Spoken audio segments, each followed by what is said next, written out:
berubah. Ya, beda dengan penelitian kualitatif. Kualitatif itu kalau yang mengerjakan berbeda orangnya, tempatnya, ya, metodenya, apalagi kalau metodenya juga berubah, itu hasilnya juga akan berbeda. Ya, kemudian di sini kuantitatif itu masalahnya spesifik. Ya, masalahnya spesifik dan relatif tidak berubah. Jadi kalau kita mau menghubungkan antara A dengan B, antara kolesterol dengan lemak, nah itu sudah pasti hubungannya, ya, tidak berubah juga. Pasti kalau lemak tinggi, TG meningkat, kemungkinan ada juga kolesterol meningkat. Nah, kalau yang kualitatif hubungan antara contohnya di sini adalah hubungan antara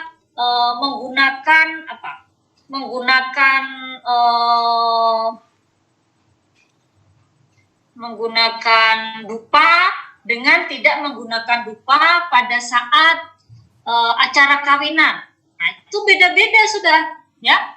Jadi di lain tempat mungkin digunakan, di lain tempat mungkin tidak digunakan, ya. Jadi kualitatif itu seperti itu. Kemudian teorinya spesifik sebagai pegangan rumusan masalah, hipotesis dan variabel itu sudah ada bukunya dan hipotesanya itu juga sudah jelas, ya, karena sesuai dengan tujuannya. Sedangkan di sini teorinya itu masih bersifat sementara, tergantung di lapangan. Ya, apakah nanti di lapangan itu orangnya cenderung ke arah mana? Misalkan cenderung ke arah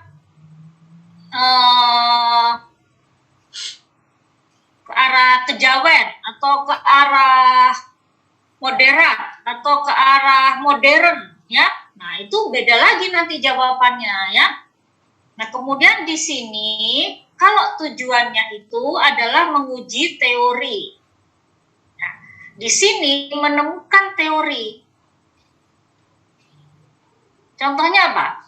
Contohnya kita kalau misalkan pada acara kawinan, itu ada dupa misalkan. Itu teorinya apa? Kok sampai setiap kalau tidak ada itu maka katanya nanti pengantinnya akan pingsan atau apa misalkan, ya. Nah, itu teorinya itu dari mana dan apa gitu, ya. Nah, kemudian di sini populasinya adalah seluruh objek, ya, baik finite atau infinite. Nah, kalau ini populasinya itu ditentukan subjek yang ada aktivitas dan tempatnya. Nah, jadi berbeda sudah populasinya, ya. Di sini bukan populasi yang disebut tapi subjek. Kalau untuk kualitatif, jadi subjeknya itu di mana, di situasi apa, misalkan di kampus itu mahasiswa cenderung suka minum susu di kampus. Nah, kemudian akhirnya banyak dibuka kafe-kafe yang menyediakan susu untuk mahasiswa yang kurang minum susu. Nah, itu salah satu situasi sosial yang perlu diteliti, kenapa mahasiswa jadi ingin minum susu di kampus, apa aja alasannya. Nah, seperti itu, ya. Kemudian di sini untuk kuantitatif itu generalisasi dasarnya, kesesuaian sampel, sampling, instrumen, collecting data, dan uji statistiknya ini bisa digeneralisasi. Tapi kalau penelitian kualitatif ini adalah transferability, jadi asal situasi sosialnya mirip saja, maka itu bisa dijadikan sebagai acuan, ya. Seperti itu tadi, situasi mirip, misalkan di kampus ini, di kampus Jogja itu banyak kafe-kafe yang menyediakan susu untuk mahasiswa-mahasiswa yang ingin minum susu. Nah, kemudian sebagai transfer maka bisa juga mungkin diterapkan di Unlab atau di Poltekkes, ya. Kemudian sampelnya ada besar sampel minimal ditentukan sebelumnya. Dan pemberi informasi disebut responden, ya. Kalau ini penelitian yang datanya dari kuesioner ataupun datanya diambil dengan menggunakan manusia. Kalau di sini sampelnya itu adalah subjek dan besarnya tidak ditentukan sebelumnya. Ya, jadi tiba-tiba ditanya itu di sini ada berapa, ya itulah subjeknya yang bisa ditanya itu ya. Kemudian pemberi informasi di sini disebut informan atau narasumber, bisa juga partisipan atau guru. Ya, jadi misalkan ada dibentuk suatu tanya jawab gitu ya, antara itu tadi kenapa jadi banyak kafe di lingkungan kampus yang menyediakan susu. Alasannya macam-macam, ada yang karena di rumah tidak sempat minum susu, ada yang karena tidak makan, ada yang karena banyak ya. Kemudian samplingnya kalau di sini di kuantitatif itu rata probability ya, yang banyak ya. Kemudian kalau di kualitatif itu samplingnya non probability. Nah, karena apa? Karena memang dia selalu menuju ke tempat-tempat yang memang dikehendaki oleh si peneliti ya. Kemudian desain spesifik dan relatif tetap. Kalau ini desainnya desain umum dan berkembang. Variabelnya di klasifikasi dan definisi operasional harus ada. Sama ya. Cuma di sini variabelnya tanpa klasifikasi. Jadi karena tanpa klasifikasi maka datanya itu tidak diklasifikasikan, mau kategorik, mau numerik, mau apa enggak ya. Jadi di sini datanya itu berbentuk kualitatif. Jadi kalau dasar jawabannya itu misalkan senang minum susu karena menambah protein, senang minum susu karena di rumah tidak punya susu, senang minum susu karena, nah itu tidak diangkakan lagi kalau di kualitatif ya. Ya ditulis apa adanya jawaban-jawaban tersebut. Jadi jawabannya itu bisa berbagai macam dan bebas ya. Jadi tidak ada dikategorikan satu, suka minum susu, dua, itu tidak ada. Juga apabila di pengantinan ada atau di acara-acara ada dupa segala ya, mungkin kayak di Banjar sini. Nah itu juga tidak diklasifikasikan atau tidak dibentuk, tidak dirubah menjadi ordinal atau nominal, tidak. Ya, memakai dupa 1 atau memakai dupa 2 atau memakai dupa 3 tidak begitu, tapi disebut semua jawaban-jawaban tersebut. Alasannya kenapa memakai dupa itu, ya. Nah, kemudian analisis data untuk menguji hipotesa dilakukan menggunakan uji statistik. Dan kalau di sini di kualitatif, karena tidak ada data yang berbentuk kuanti, yang berbentuk angka-angka, maka semuanya itu kata-kata yang disajikan, maka tidak bisa dilakukan uji statistik, ya, sehingga tidak ada uji statistik di sini. Ya, semua pembahasan atau kesimpulan, kemudian dari pembahasan itu ke kesimpulan itu semuanya dalam bentuk rangkaian kata-kata, tidak ada angka-angka yang menyebutkan kemudian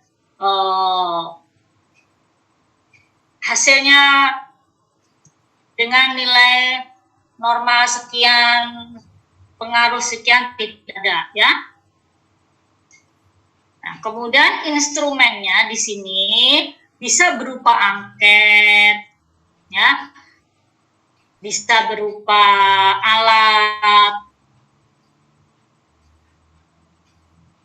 bisa berupa wawancara terstruktur, ya. Kemudian kalau di sini instrumennya apa? Buku catatan, metode observasi, partisipasi, dan wawancara yang mendalam, ya. Nah, kalau di sini di kuantitatif dari hasil angket, metode wawancara dan yang terstruktur dalam itu nanti setiap wawancara itu akan dikategorikan, ya, kategorikan kemudian angka-angka baik dalam bentuk kategorik atau non-kategorik. Tapi kalau di sini instrumennya ini dan semua hasil wawancara, hasil observasi, dan buku-buku catatan dan tadi itu semuanya dituliskan panjang lebar sehingga laporan dari penelitian sosial ini itu akan sangat tebal sekali dibandingkan dengan penelitian kuantitatif. Karena di sini tidak ada pemotongan kalimat menjadi lebih pendek atau apa ya, jadi semuanya tuh dijabarkan sesuai dengan hasil wawancara. Ya. Kemudian hubungan peneliti dengan responden kalau di kuantitatif itu ada jarak. Ya, ada jaraknya gimana di sini? Ya, mungkin sebatas pengambilan darah. Kalau memang wawancara ada kertas, ada itu ya. Tapi kalau yang di sini informan ini biasanya dia itu juga terlibat di dalam situ ya. Jadi misalkan di sini dia di populasi atau di situasi ketika ada banyak kafe susu ya yang dia telitinya itu, maka di sini dia sebagai informan itu juga ikut dalam minum susu tersebut ya. Mungkin dia bekerja sebagai informan di situ, nyamar sebagai orang yang minum susu ya, atau sebagai penjual ya, jadi dia terlibat sangat dekat di situ. Nah, terminal penelitian setelah data terkumpul itu harus sesuai rencana ya. Nah, di sini terminal penelitian setelah data jenuh. Maksudnya setelah data jenuh itu yaitu setelah datanya itu semuanya terkumpul. Jadi misalkan di situ ada beberapa kafe, ada beberapa itu sesudah semua dia ingin pertanyaan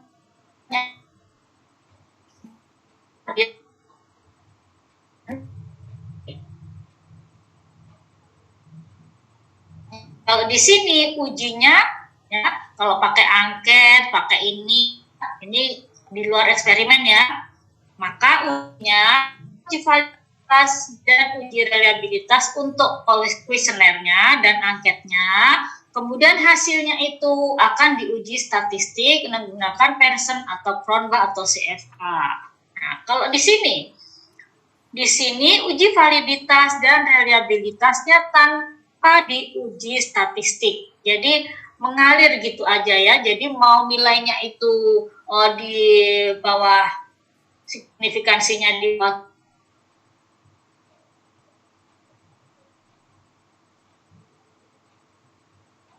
pokoknya itu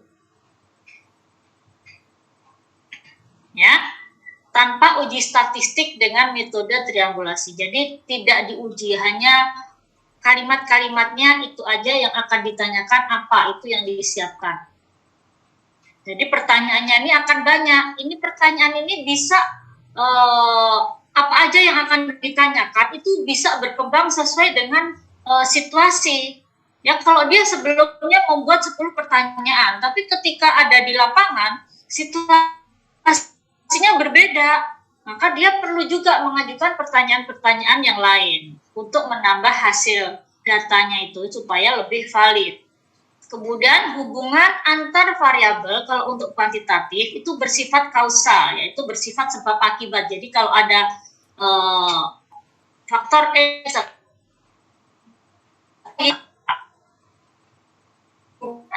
variabelnya bersifat interaktif, ya.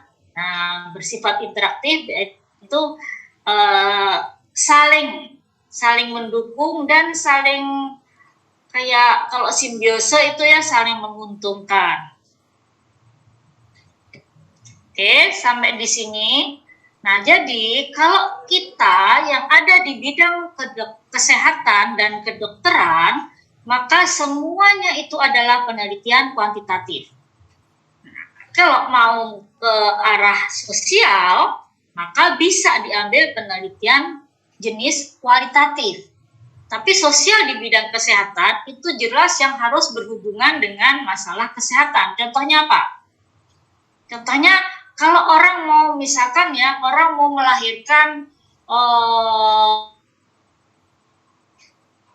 orang mau melahirkan pakai apa ya? Pakai rumput Fatimah misalkan supaya cepat melahirkan. Nah, itu juga sosial ya, bisa di bidang kesehatan juga bisa. Tapi apa semuanya? Maka yang dicari itu ya itu. Semua yang menggunakan rumput Fatimah itu di daerah mana? Ya, itu yang didatangi. Nah, jadi di sini jelas semuanya ini adalah penelitian bersifat kuantitatif. Jadi kalau ada ditanya jenis penelitiannya, ya ada survei atau ada eksperimen. Yang survei itu adalah observasional juga ya, atau eksperimen. Eksperimen jelas percobaan ya. Percobaan berarti ada perlakuan ya. Nah, kalau survei jelas tidak ada perlakuan. Nah, di sini jangan lagi menyebut penelitian kuantitatif. Nah, kalau kamu menyebut jenis penelitiannya kuantitatif itu terlalu luas, sangat luas sekali, ya. Jadi harus lebih detail lagi. Kuantitatifnya itu yang mana, gitu ya. Nah, survei atau eksperimen. Nah, kemudian di sini untuk bidang ini ada tujuannya, ya ada penelitian dasar, penelitian terapan, dan penelitian klinis. Kalau penelitian dasar itu maka penelitian yang kalau kita peroleh penelitian itu maka itu akan menjadi dasar ilmu pengetahuan. Contohnya penelitian tentang atom. Dulu atom itu ada berapa macam, ya. Kemudian atom itu kalau dipecah-pecah itu apa jenisnya, masih tetap atom Pb. Nah, itu adalah penelitian dasar ya. Kemudian penelitian terapan, maka penelitian terapan ini adalah hal-hal yang bisa diterapkan seperti kalian meneliti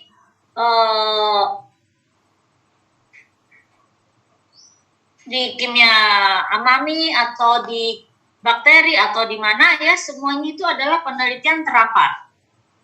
Ya, penelitian yang bisa diterapkan oleh khalayak, oleh masyarakat dari hasil penelitian kalian itu. Nah, kalau penelitian klinis atau klinik, ini adalah penelitian tentang obat-obatan yang belum yang pertama ya. Jadi kalau mau menciptakan obat-obatan, ya, maka penelitian klinis harus ke uji coba binatang. Kemudian naik ke atas lagi ke hewan yang lebih besar. Manusia yang sehat lebih dulu dicobakan. Kemudian yang mana lagi? Kemudian dicobakan ke manusia yang sakit, ya. Kemudian dicobakan lagi ke yang sakit yang lebih luas lagi. Nah, seperti pada penelitiannya pada kasus ini ketika pandemi ya, vaksin COVID ini belum ya, sepertinya sudah langsung ke uji klinis ya. Apakah dulu melalui coba atau enggak hasilnya seperti itu belum ada ya, sepertinya itu terlalu cepat ya. Ya, syukur aja yang mengalami baik-baik saja, hanya kita tidak tahu 10 tahun ke depan akan jadi apa, 20 tahun ke depan akan jadi apa. Nah, itulah klinis di sini ya, penelitian klinis. Nah, kemudian ruang lingkupnya itu ada penelitian lapangan, penelitian laboratorium. Ya, klinik yang tadi itu ya. Jadi penelitian klinik itu yang berhubungan dengan obat-obatan, kemudian penelitian lapangan. Kalau penelitian lapangan itu berarti kita ingin meneliti apabila tanah di daerah gambut itu dijadikan area persawahan semua, apa akibatnya? Nah, seperti itu ya.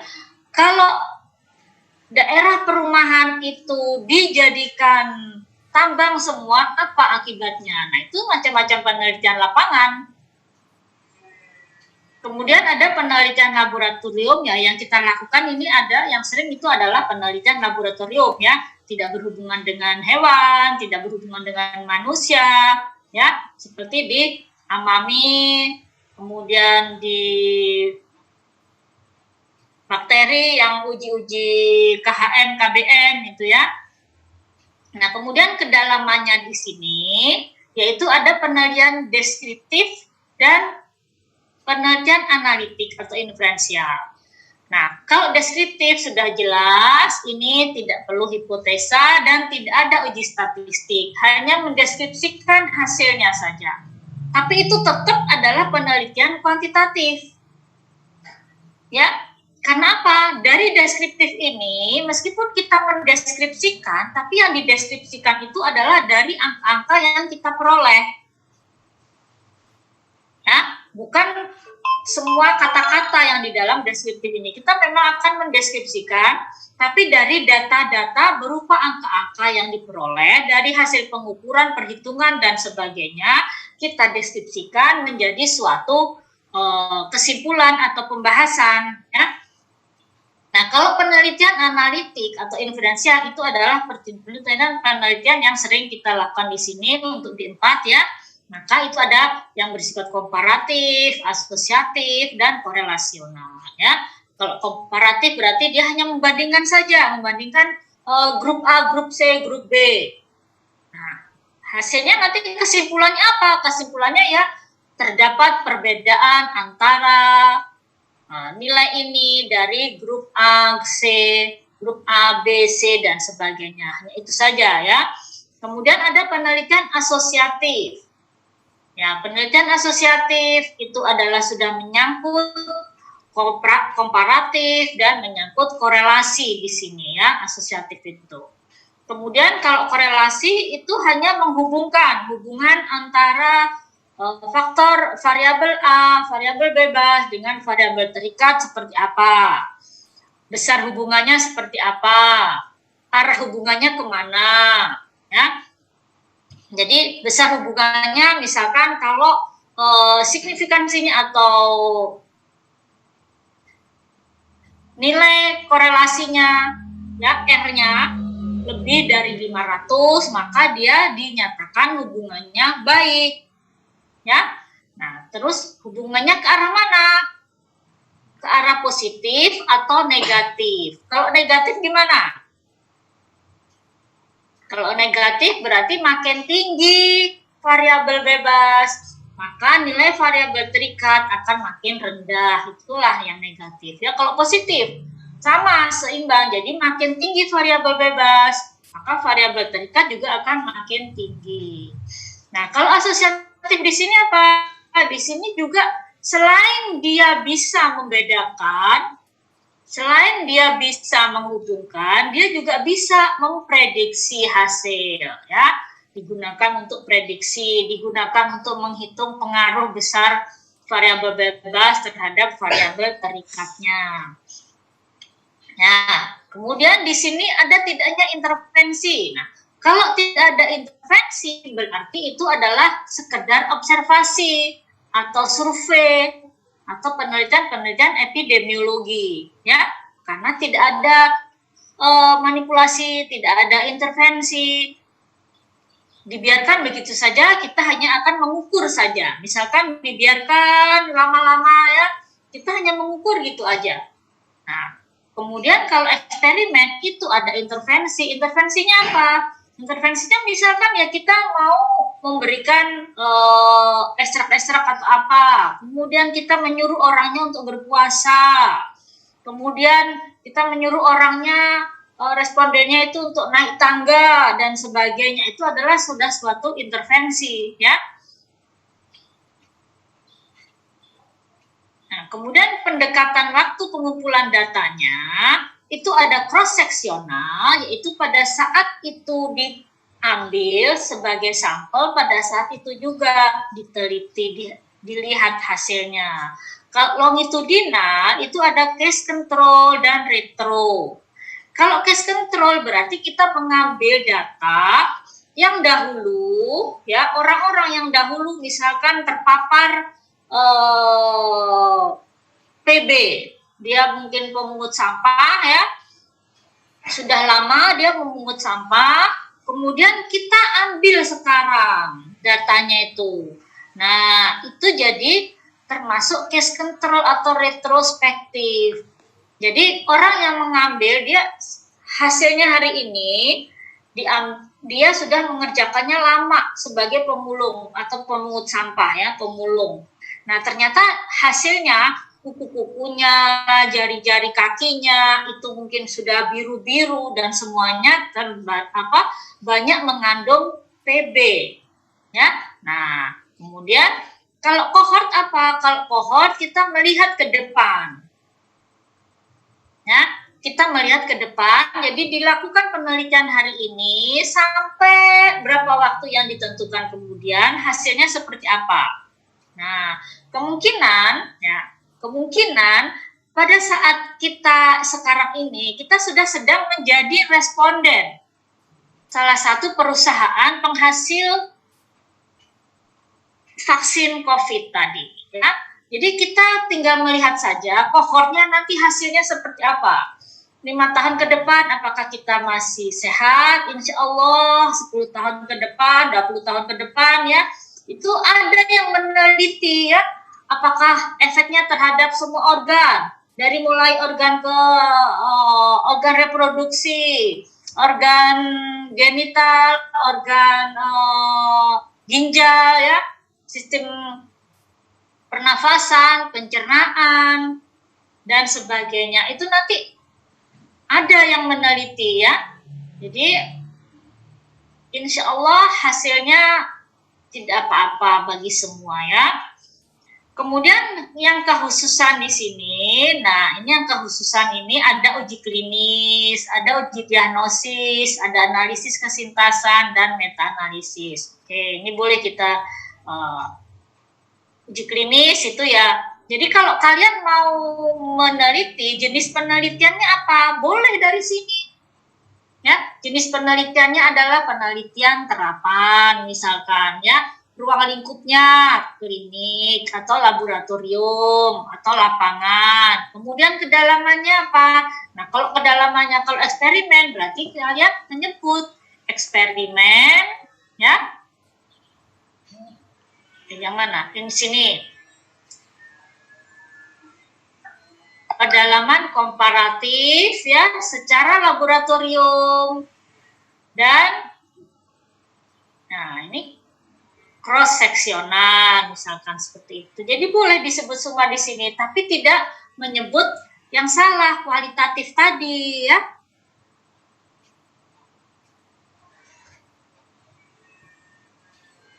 Nah, sudah sampai sini saja.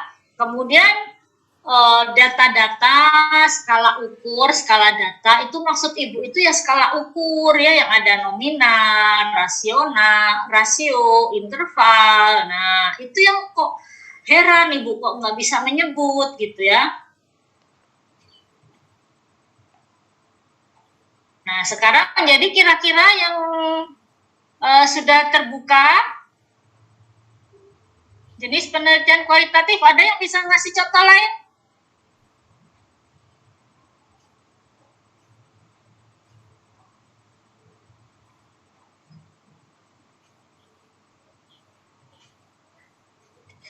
Nah, kalau untuk penelitian yang literatur review, maka itu kemungkinan memang tidak ada populasi, tidak ada dari rancangan kalian ya. Tapi kalau dari, nah ini coba Ibu sharekan dulu ya.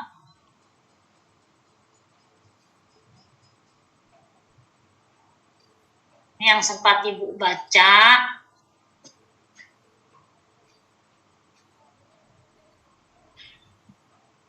Nah, jadi kalau di penelitian yang kuantitatif itu ada rancangan, ya.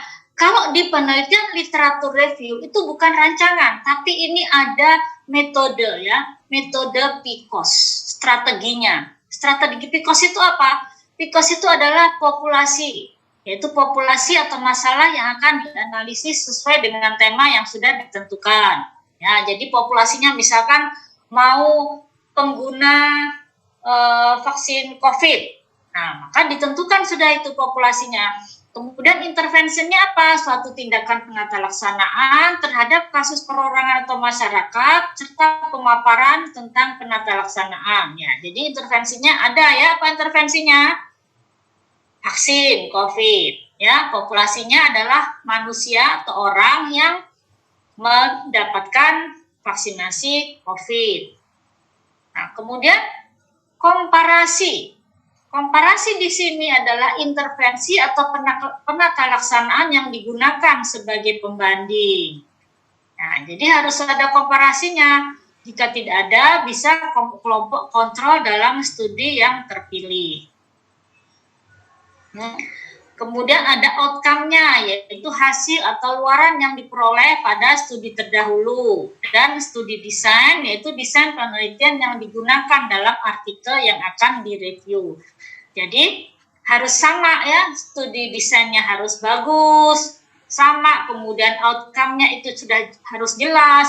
Karena ada outcome yang di pustaka atau di jurnal-jurnal online pun dia hanya mengeluarkan judul saja atau cuma mengeluarkan abstraknya aja. Nah, kalau hanya itu kalian datanya dapat dari mana? Nah, itu adalah suatu strategi ya. Jadi kalau misalkan hanya abstrak saja, jelas kalian tidak bisa mengambil data tersebut karena tidak mengeluarkan data dia. Nah, ya, jadi di sini pada format PIKOS itu ada inklusi eksklusinya. Jadi kalau populasi misalkan ya, ini ada studies comprised yang terpengaruh oleh komunitas dengan COVID, yaitu eksklusinya yang tidak. Kemudian intervensinya di sini adalah intervensi psikologinya dan stigmanya. Yang eksklusi yaitu yang non psychologic intervention ya, dan seterusnya. Nah, kemudian di sini yang penting, pertama, kalian misalkan mau mengambil judul tentang vaksin COVID, maka kalian klik vaksin COVID. Ya. Maka ada berapa jurnal yang berhubungan dengan vaksin COVID tersebut? Misalkan ada 259. Ya. Harus dari Science Direct, PubMed atau Scopus ya. Misalkan terdapat anggotanya atau yang kalian conteng, yang kalian peroleh judul tersebut ada 259. Ya. Kemudian dari hasil 259 ini, kemudian ternyata banyak yang terduplikasi, yaitu terduplikasi itu judul sama, penelitian sama, ya, masuk ke dalam pencarian kalian. Sesudah dibuang yang duplikasi itu, maka sisalah misalkan 208. Seperti itu ya. Ini seandainya, ini proses pencarian ya. Dalam tahap proses pencarian. Kemudian kalau sudah dapat ini, maka kita lihat yang judul dan ada abstraknya itu ada berapa. Yang ada judul dan ada abstraknya ya. Ini ada abstraknya, di-identify dan di screen ada 52. Nah, yang mempunyai abstrak hanya 52 yang bisa dibaca hasil dan kesimpulannya. Nah, tapi kan nggak sampai di situ saja, karena literatur review itu berarti kalian harus mengambil datanya. Nah, data selengkapnya itu harus ada jumlah populasinya, ya, kemudian desain penelitiannya, sampel pengambilannya seperti apa, teknik samplingnya ya. Nah, sesudah diketemukan itu maka dicarilah full copy yang diperoleh itu ternyata hanya 11. Ya. Nah, berarti yang bisa dipakai untuk literatur review dari 298, 259 ini akhirnya hanya tinggal 11 yang diambil. Nah, jadi dari sini inilah yang akan dicari sebagai data-data kalian nanti ya untuk yang literatur review. Ya, jadi jangan tanggung-tanggung mencari untuk literatur review itu, harus banyak-banyak. Karena kalau cuma 3, 4, ternyata yang dicari 4 itu tidak sesuai, ya. Tidak sesuai dari mana? Di sini ada kualitas baik dan buruknya nih, penilaian kualitasnya, ya. Jadi dari 11 yang ada full copy, full artikelnya, ya, itu harus dinilai lebih dulu, ya. Nah, jadi di sini ada critical appraisal untuk menilai studi yang memenuhi syarat dilakukan oleh para peneliti. Nah, jadi di sini, Ibu tadi nggak membesarkan ya? Nah, karena besar aja. Nah, setidaknya 50% memenuhi kriteria critical appraisal dengan nilai titik cut off yang telah disepakati oleh peneliti. Ya. Nah, studi dimasukkan dalam kriteria inklusi, peneliti mengecualikan studi yang berkualitas rendah untuk menghindari bias. Nah, apa saja yang menyebabkan bias tersebut? Misal teorinya sudah tidak sesuai, yaitu sudah kadaluarsa, kredibilitasnya sudah kurang. Jadi teori itu berkembang, ya. Teori lama bisa dipatahkan oleh teori yang baru, maka teori barulah yang digunakan. Teori lama tidak digunakan lagi.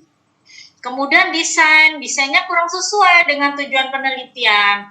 Jadi seperti itu tadi, pada kasus pemeriksaan hubungan antara pemberi vaksin COVID atau yang menerima vaksin COVID dengan titer antibodi misalkan, ya, tapi di sini desainnya itu kualitatif. Nah, sudah jelas nggak matching, ya. Harusnya apa? Harusnya ya jelas kuantitatif, tapi kuantitatif yang mana?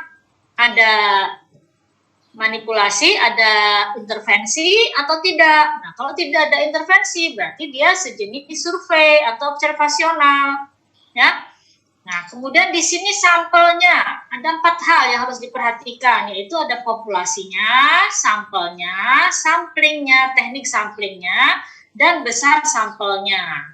Nah, kalau ini semuanya cocok, maka itu bisa dikategorikan suatu jurnal yang bagus, ya, yang berkualitas bagus, dengan critical appraisal yang besar.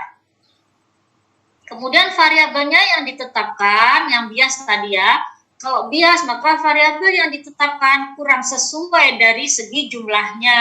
Pengontrolan variabel perancu tidak ada, misalkan, ya. Kemudian variabel pengganggu yang lain tidak dikendalikan. Nah, itu berarti sudah hasilnya itu akan bias. Jadi lebih baik tidak digunakan karena pasti critical appraisal-nya ini akan rendah.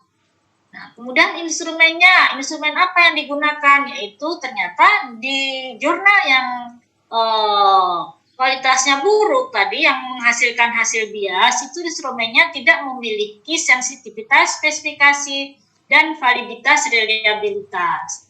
Jadi kalau instrumennya itu ternyata menggunakan alat, maka alatnya itu harus ada uji sensitivitas dan spesifikasinya, atau diuji kualitinya atau kalibrasi harus ada. Kemudian kalau itu berupa kuesioner, maka akan nilai validitas dan reliabilitasnya ini. Jangan sampai kuesioner tapi nilai validitas dan reliabilitasnya itu rendah, ya. Rendahnya itu berapa? Rendahnya itu di bawah 300, di bawah 500. Jadi yang bagus itu adalah yang di atas 0,500, ya. Kemudian ini kalau orangnya jujur, ya, kalau penelitinya jujur, dia akan menyebutkan semuanya tersebut, ya, hasil validitasnya gimana, hasil reliabilitasnya gimana. Nah, makanya dicarilah jurnal-jurnal dari peneliti-peneliti yang jujur untuk mendapatkan critical appraisal yang besar. Nah, kemudian analisa datanya di sini, analisa data tidak sesuai dengan kaidah analisis yang sesuai dengan standar. Nah, jadi kalau itu mencari hubungan, ya, misalkan mencari hubungan, tapi variabel bebasnya itu terdiri dari 3. tiga variabel, 3 tingkatan atau 4 tingkatan. Kemudian variabel terikatnya hasilnya rasio. Maka apakah itu mungkin diuji dengan chi-square? Nah, itu yang dicari. Jadi jangan sampai salah juga dalam menentukan jurnal, ya. Karena kalau salah dia menentukan uji statistiknya atau analisa datanya, maka sudah jelas itu jangan diambil.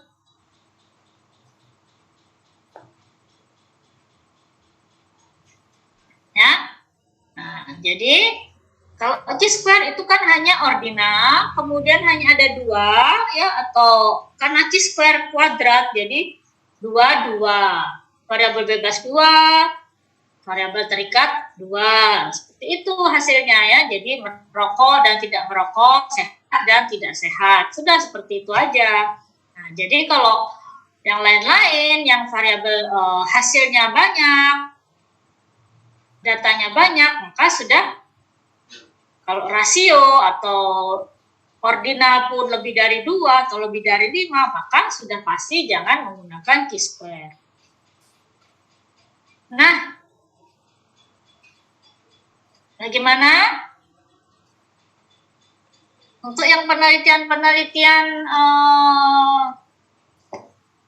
literatur review, jadi harus mulai sekarang kalau memang yang mau dipakai itu yang diusulkan dipakai terus, ya. Jadi harus banyak-banyak mencari, ya, mencari jurnal, jangan hanya 3 atau 4 atau 5 saja, karena nanti 3, 4 atau 5 itu mungkin nilainya rendah, ya. Kalau sudah keluar semua full scriptnya. Nah, kemudian pada metodologi penelitian itu memang penting adalah di jenis penelitiannya. Jenis penelitian itu sebenarnya bisa dilihat dari judulnya, ya. Kalau judulnya itu sudah dengan antara, maka sudah pasti itu metodenya apa?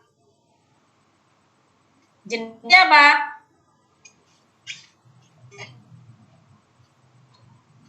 Jenisnya apa? Analisa datanya apa? Nah, ya, ada pertanyaan?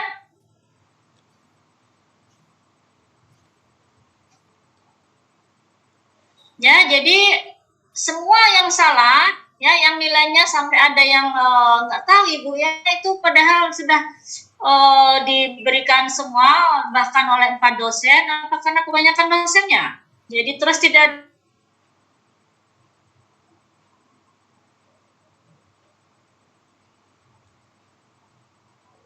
Jadi nanti remetnya kemungkinan, ya, besok atau kapan, ya, diperbaiki semua, jangan sampai hal-hal yang seperti itu, ya, bahkan tidak bisa menyebutkan rasio nominal. Nah, maka tidak ada belajar, ya. Masa sih 4 angka aja, 4 kriteria itu tidak bisa menyebutkan.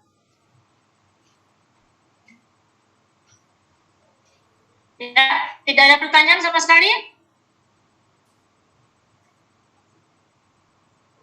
Baiklah, kalau begitu langsung aja Ibu akhiri. Assalamualaikum warahmatullahi wabarakatuh. Semoga semua yang dalam 1 jam ini Ibu berikan bermanfaat dan membuka pikiran kalian, ya, supaya hasilnya lebih bagus lagi.